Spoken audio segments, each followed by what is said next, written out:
Good morning students. कैसे हैं आप लोग? आशा है आप लोग अपनी परीक्षा की तैयारी अच्छे से कर रहे होंगे। मैं रोहित सर एक बार पुनः अपने नए वीडियो के साथ पुनः हाजिर हूं। पिछले वीडियो में मैंने गणित और विज्ञान विषय में कुछ चैप्टर से ऑब्जेक्टिव प्रश्न के बारे में बताया था। आज मैं आप लोगों के सामने जैक बोर्ड 2022 में पूछे गए प्रश्न का गणित विषय से संबंधित टर्म 2 परीक्षा जो कि सब्जेक्टिव टाइप हुई थी उसके प्रश्नों के हल को लेकर आपके सामने उपस्थित हुआ हूँ। जैसा कि आप जानते हैं कि आप लोगों का पेपर 2 का एग्ज़ाम सब्जेक्टिव टाइप का होना है, जिसमें से कुल 19 प्रश्न हैं, जिनमें से आपको 13 प्रश्नों के उत्तर लिखने हैं। जिसमें पहला है 1 से 7 तक 7 प्रश्न 2 अंक का, जिसमें से 5 प्रश्न का उत्तर देना है। और उसके बाद आप देखिएगा कि 8 से लेके 14 तक आपका 3 अंक का प्रश्न है, इनमें भी 5 प्रश्न का उत्तर देना है।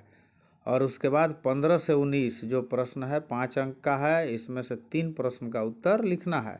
तो जब आप 2022 बोर्ड परीक्षा में पूछे गए प्रश्नों को हल करेंगे तो आपको पैटर्न की जानकारी हो जाएगी और हो सकता है इसमें से कुछ प्रश्न आपको या इसी पर आधारित कुछ प्रश्न परीक्षा में पूछ दे, जो निश्चित रूप से आपको लाभप्रद होगा। तो आइए हम लोग एक एक करके सभी प्रश्नों को देखते हैं। इसमें कुल 19 प्रश्न हैं, तो आपको तो आंसर देना है 13 का ही, लेकिन इसमें हम लोग सभी 19 प्रश्नों को देखेंगे। इसमें आइए सबसे पहला प्रश्न है, बिंदुओं A2 3 और B4 1 के बीच की दूरी ज्ञात करें। इसमें हम देखेंगे कि इसमें हम 2 बिंदु दिया हुआ है, इसका दूरी निकालना है। A और B निर्देशांक है, तो हम दूरी सूत्र जानते हैं कि 2 बिंदुओं के बीच की दूरी AB बराबर होता है √x2 - x1 का whole square plus y2 - y1 का होल स्क्वायर। इस पर बैठाएंगे जब तो हमारा आ जाएगा 2 का स्क्वायर प्लस -2 का स्क्वायर, 4 + 4 √8। 8 का गुणनखंड कर देंगे, 2 × 2 × 2, तो 2 एक बाहर निकल जाएगा, तो 2√2 मात्रक इसका आंसर हो जाएगा। अब इसके बाद इसका हम लोग सेकंड क्वेश्चन की ओर आते हैं। सेकंड क्वेश्चन है, यदि tan A = 4/3 तो sin A का मान ज्ञात करें। ये त्रिकोणमिति 8.1 से प्रश्न है। तो इसमें tan A = 4/3, तो 4/3 मीन्स P/B होता है, तो P को 4 के मान लिए और B को 3 के। तो इस तरह से हम H निकालेंगे, H = √P² + B² = 4K का होल स्क्वायर करेंगे तो 16K² + 9K² बराबर 25K² = 5K। H का वैल्यू 5K आ गया। इस तरह से हमको sin A निकालना है। sin A मतलब P/H, तो P/H का मतलब 4K/5K, तो इस तरह से 4/5 इसका आंसर होगा। अब तीसरा प्रश्न की ओर आते हैं। तीसरा प्रश्न है, मान ज्ञात करें 2 tan² 45 degree plus cos² 30 degree minus sin² 60 degree. इसका मान निकालने के लिए सबसे पहले आपको वैल्यू याद रखना पड़ेगा, और वैल्यू जब याद है तो इसको रख दीजिएगा तो आसानी से हल हो जाएगा। जैसे tan 45 का 1 होता है तो 2 × 1 का स्क्वायर प्लस cos 30 √3/2, तो √3/2 का होल स्क्वायर माइनस sin² 60 है, तो sin 60 भी √3/2 होल स्क्वायर होता है। हुक करेंगे तो इस तरह से 2 × 1 प्लस 3/4 माइनस 3/4, तो 3/4 प्लस में माइनस में दोनों को कैंसिल कर देंगे। इस तरह से आंसर आ जाएगा 2 × 1 = 2।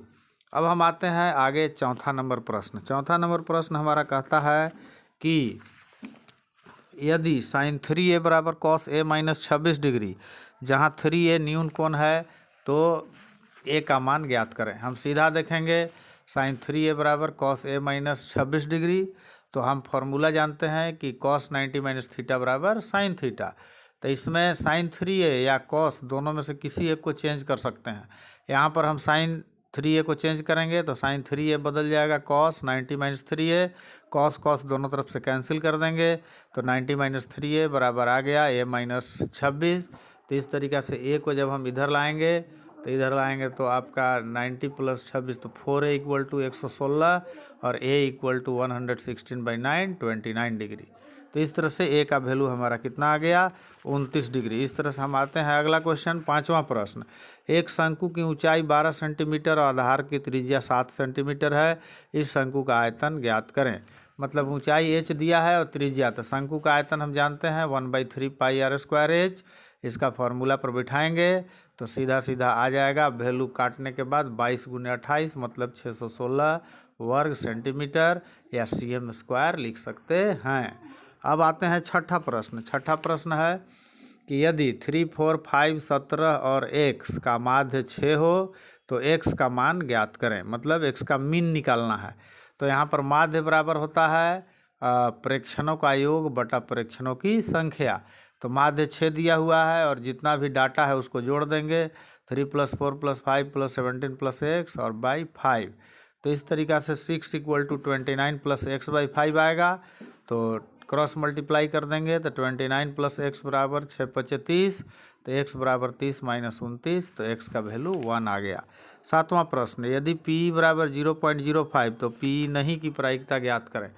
मतलब p किसी घटना की प्रायिकता दिया है तो उसके नहीं घटने की प्रायिकता का फॉर्मूला होता है 1 - p।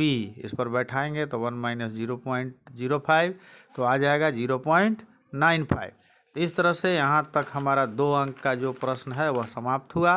अब हम लोग आते हैं 8वां प्रश्न की ओर। 8वां प्रश्न जो है आपका 7.2 से है। 7.2 निर्देशांक ज्यामिति अनुपात सूत्र। 8वां कहता है उस बिंदु के निर्देशांक ज्ञात करें जो बिंदुओं a -17 और b 4 - 3 को मिलाने वाले रेखाखंड को 2:3 में विभाजित करता है। तो इसमें हम देखिए फिगर में a और b बिंदु दिखा दिए हैं, उसके नीचे x1 y1 लिख देना है और b के नीचे x2 y2 और 2:3 दिया हुआ है, इसको m/n मान लेना है। तो p का निर्देशांक का फॉर्मूला हो जाएगा mx2 + nx1/m + n और my2 + ny1/m + n। इस पर बैठाएंगे और बैठाने के बाद सॉल्व करेंगे तो इसका वैल्यू आ जाएगा 1 और 3। इस तरीक़ा से इसको वैल्यू रखते समय माइनस प्लस का ध्यान रखना बहुत ज़रूरी है।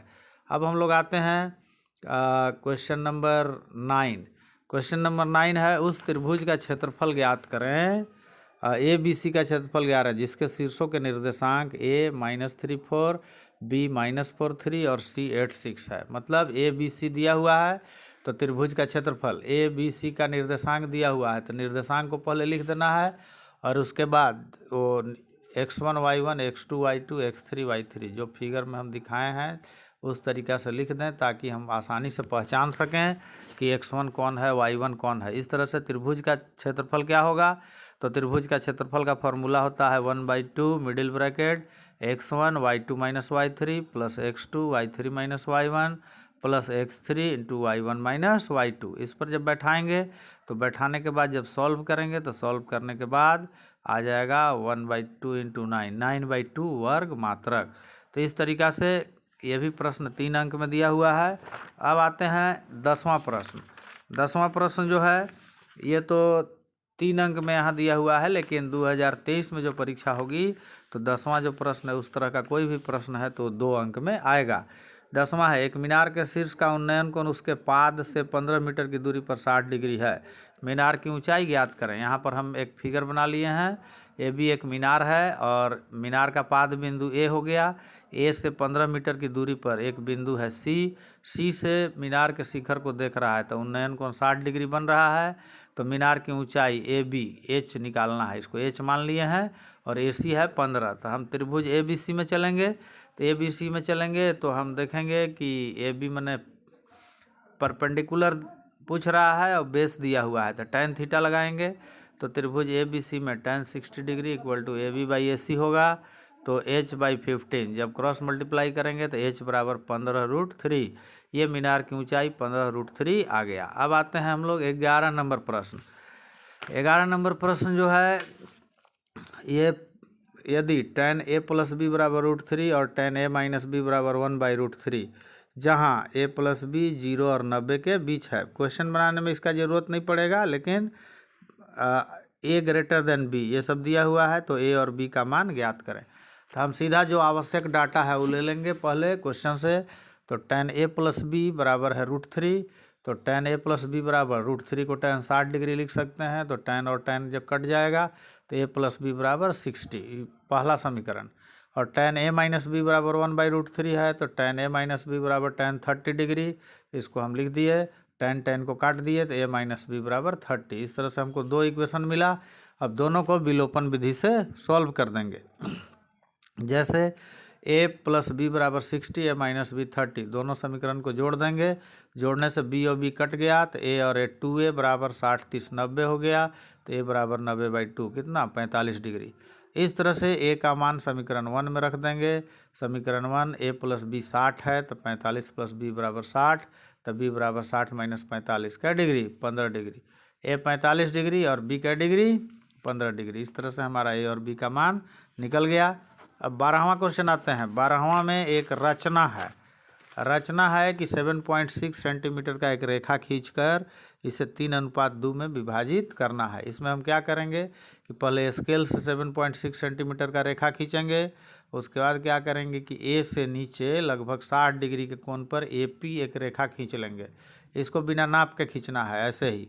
और उसके बाद क्या करेंगे कि कंपास में एक चाप ले लेंगे, और चाप लेने के बाद क्या करेंगे कि AP पर 5 बार काटेंगे।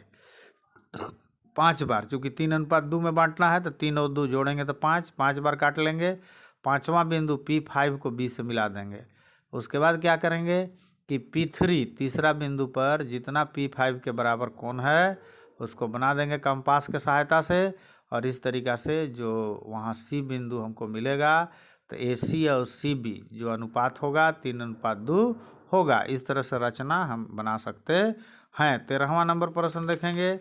यहाँ पर क्या है कि 6 सेंटीमीटर त्रिज्या का एक वृत्त खींचें। तो पहले 6 सेंटीमीटर का वृत्त खींच लेना है।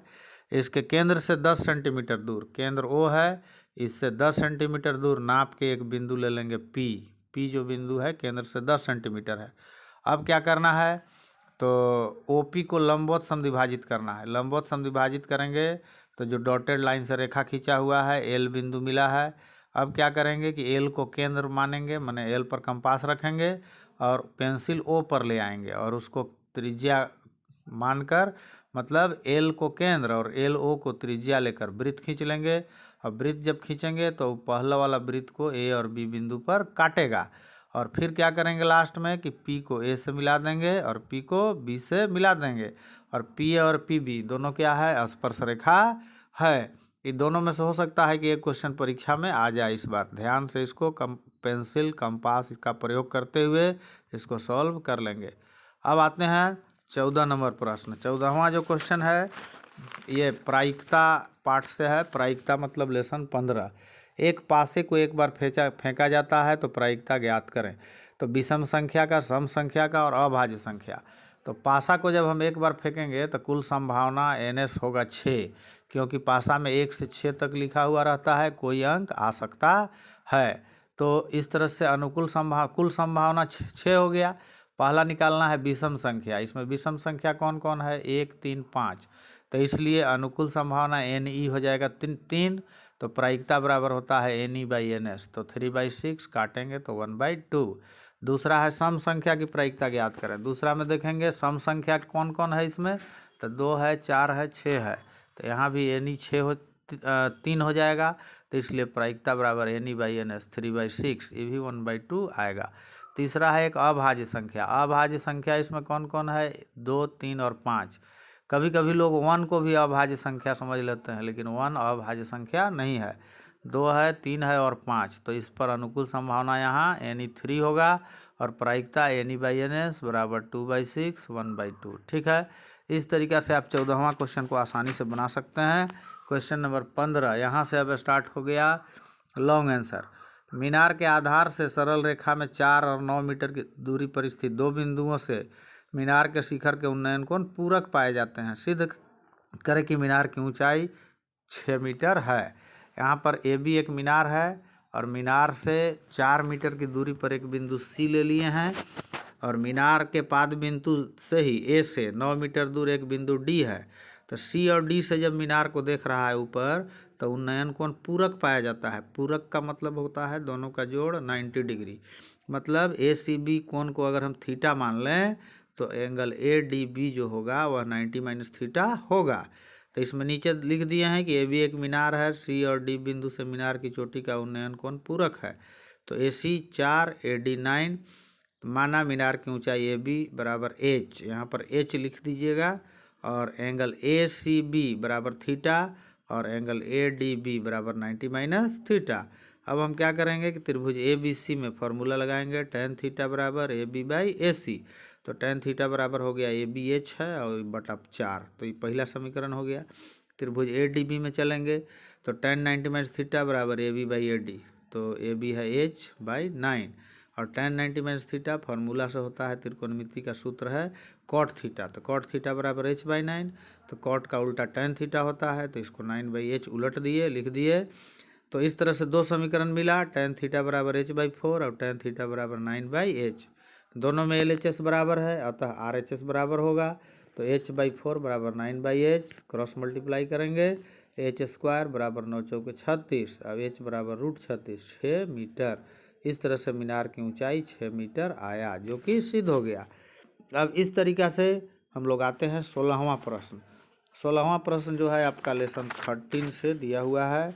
एक खिलौने की त्रिज्या 3.5 सेंटीमीटर वाले शंकु के आकार का है, मतलब जो उसी त्रिज्या वाले अर्धगोले पर बना है, मतलब एक अर्धगोला है और उसी पर एक शंकु बना है। खिलौने का संपूर्ण ऊंचाई 15.5 सेंटीमीटर है। इस खिलौने का संपूर्ण पृष्ठ क्षेत्रफल ज्ञात करें। यहाँ पर खिलौना है, खिलौना में आप देख रहे हैं अर्धगोला पर शंकु है बनाया हुआ, फिगर सामने है आपका। कुल ऊंचाई 15.5 सेंटीमीटर है।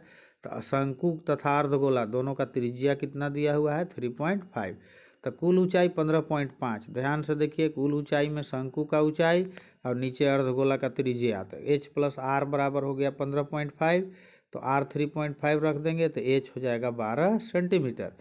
तो एच जब 12 आ गया, शंकु का तिर्यक ऊंचाई एल बराबर √h² प्लस r², इस फार्मूला से रखेंगे तो यहाँ पर एल का वैल्यू 12.5 सेंटीमीटर आ जाएगा। इस तरह से खिलौना का संपूर्ण पृष्ठीय क्षेत्रफल ज्ञात करने के लिए जो सूत्र हम प्रयोग करेंगे, तो संपूर्ण पृष्ठ क्षेत्रफल बराबर शंकु का वक्र पृष्ठ क्षेत्रफल जोड़ अर्धगोला का वक्र पृष्ठ क्षेत्रफल। फार्मूला रखेंगे पाई आर एल प्लस 2 पाई r²। फार्मूला को अवश्य याद रखेंगे। यहाँ आसानी से हल करने के लिए पाई आर को कॉमन निकाल लेंगे तो एल प्लस 2r। अब वैल्यू रखेंगे तो यहाँ पर जो लास्ट में वैल्यू आएगा 214.5 सेंटीमीटर स्क्वायर। तो इस तरीक़ा से ये हमारा क्या हो गया आंसर। अब 17 नंबर आते हैं। 17 नंबर जो क्वेश्चन है ये भी लेसन 13 से ही है। ठोस एक अर्धगोले पर खड़े शंकु के आकार का है, मैंने ठोस अर्धगोला पर शंकु के रूप में बना हुआ है जिसकी त्रिज्याएं 1 सेंटीमीटर है और शंकु की ऊंचाई उसकी त्रिज्या के बराबर है, मैंने शंकु का त्रिज्या और ऊंचाई दोनों बराबर है। इसका आयतन पाई के पदों में ज्ञात करें। तो यहाँ देखिए अर्धगोला के ऊपर शंकु बनाया हुआ है, सेम 16 टाइप का ही फिगर है और त्रिज्या 1 है, शंकु की ऊंचाई h1 है। तो ठोस का आयतन बराबर क्या होगा, शंकु का आयतन प्लस अर्धगोला का आयतन। शंकु का आयतन 1/3 पाई r² h प्लस अर्धगोला का 2/3 पाई r³ यहाँ पर वैल्यू रखेंगे तो आ जाएगा पाई/3 प्लस 2 पाई/3 जोड़ेंगे तो 3 पाई/3 बराबर पाई सेंटीमीटर क्यूब इसका आयतन आ गया। अब आते हैं 18 नंबर क्वेश्चन। 18 नंबर क्वेश्चन है कि निम्नलिखित का माध्य ज्ञात करें। माध्य निकालने के लिए हम सबसे पहले वर्ग अंतराल लिखते हैं और वर्ग अंतराल निकालने के बाद क्या करते हैं कि उसका वर्ग चिन्ह निकालते हैं। वर्ग चिन्ह जैसे 100 से 150 का वर्ग चिन्ह निकालना है तो हम लोग क्या करेंगे कि 100 में 150 को जोड़ के 2 से भाग दे देंगे तो 125 आ जाएगा। उसी तरह से सब 150 से 200 का वर्ग चिन्ह 175, 200 से 250 का वर्ग चिन्ह 225, 250 से 300 का वर्ग चिन्ह 275, 300 से 350 का वर्ग चिन्ह 325 और इसका बारंबारता कितना है तो 4, 5, 12, 2, 2। तो इस तरीक़ा से हम अगला कॉलम में क्या करेंगे f इंटू एक्स निकालेंगे, f और x को गुना करेंगे। 125 गुने 4 तो 500, 175 गुने 5 875, 225 गुने 12 2700, 275 गुने 2 550, 325 गुने 2 650। इस तरीक़ा से सिग्मा fx को जोड़ेंगे तो आ जाएगा 5275 और सिग्मा f को जोड़ देंगे तो सिग्मा f 25 आया। तो माध्य बराबर होता है सिग्मा f इंटू एक्स बटा सिग्मा f, मतलब इसको ऐसे भी लिखते हैं सिग्मा fi बटा सिग्मा fi, दोनों एक ही फार्मूला है। तो दोनों का वैल्यू आया है 5275 बटा 25, काटेंगे इसको डिवाइड करेंगे तो आ जाएगा 211। इस तरह से माध्य हमारा 211 आएगा। 19वां जो क्वेश्चन है ये आपका जो है माध्यक ज्ञात करें। तो माध्यक ज्ञात करने के लिए हमको संचयी बारंबारता निकालना पड़ता है। तो इसमें वर्ग अंतराल है 0 से 10, 10 से 20, 20 से 30, 30 से 40, 40 से 50, 50 से 60। बारंबारता दिया हुआ है 5, 8, 20, 15, 7, 5। अब संचयी बारंबारता इसका निकालेंगे। पहला काम 5 के पाँचों लिख देंगे और 5 में 8 जोड़ेंगे तो 13, 13 में 20 जोड़ेंगे तो 33, 33 में 15 जोड़ेंगे तो 48, 48 में 7 जोड़ेंगे 55 और 55 में 5 जोड़ेंगे तो 60। नीचे बारंबारता को सीधा जोड़ेंगे तो ये भी 60 आएगा। मतलब संचयी बारंबारता का लास्ट वाला अभी दोनों मिलता हुआ रहेगा। तो जब संचयी बारंबारता निकालेंगे तो अगला काम करेंगे हम n/2 निकालेंगे। n 60 आया है तो 60/2 बराबर का हो गया 30। अब देखेंगे कि 30 से ठीक बड़ा संचयी बारंबारता कौन है। तो हम यहाँ ध्यान से देखेंगे 30 से जस्ट बड़ा संचयी बारंबारता 33 है। तो जो 33 का वर्ग अंतराल होगा वो माध्यक वर्ग कहलाएगा। मतलब माध्यक वर्ग हो जाएगा 20 से 30। तो 20 से 30 माध्यक वर्ग हो गया। तो 20 से 30 माध्यक वर्ग हो गया। तो 20 से 30 में दो चीज़ हमको मिलेगा। एक माध्यक वर्ग की निम्न सीमा L 20 हो गया और घटा देंगे 30 में से 20 तो H मिल जाएगा। और माध्यक वर्ग से ठीक पहले की संचयी बारंबारता जो है वो CF लिखाएगा। तो CF यहाँ देख रहे हैं 33 के जस्ट पहले 13 है। अब माध्यक वर्ग की बारंबारता मैंने जो वर्ग 33 के सामने वाला देखेंगे 20 है तो ये स्मॉल f लिखाएगा। पहले फार्मूला में जो जो चीज़ है इसको पहचान लेंगे और उसके बाद फार्मूला लगाएंगे। माध्यक बराबर L + n/2 - CF/f into H। तो L 20 रख देंगे प्लस 30 - 13/20 × 10। 10 और 20 से 0 कट गया और 30 में से 13 गया 7। तो 20 जोड़ 7/2 तो 20 और 7/2 हो जाएगा 3.5 तो 23.5। इस तरह से माध्यक इसका 23.5 आ गया। आप सभी प्रश्नों को कॉपी में अच्छी तरह से हल करें और हल करने के बाद अगर नहीं समझ में आवे तो एक बार फिर से देखें और सभी प्रश्न को बनाएं। और इसमें से कुछ ना कुछ क्वेश्चन या इस तरह का ज़रूर ही परीक्षा में आएगा। अगर मेरे वीडियो से आपको लाभ हुआ हो तो इसको लाइक करें, सब्सक्राइब करें और अधिक से अधिक शेयर करें ताकि आने वाली परीक्षा में अधिक से अधिक विद्यार्थी इसका लाभ उठा सकें। अगले वीडियो में मैं पुनः हाजिर होऊंगा। तब तक के लिए धन्यवाद।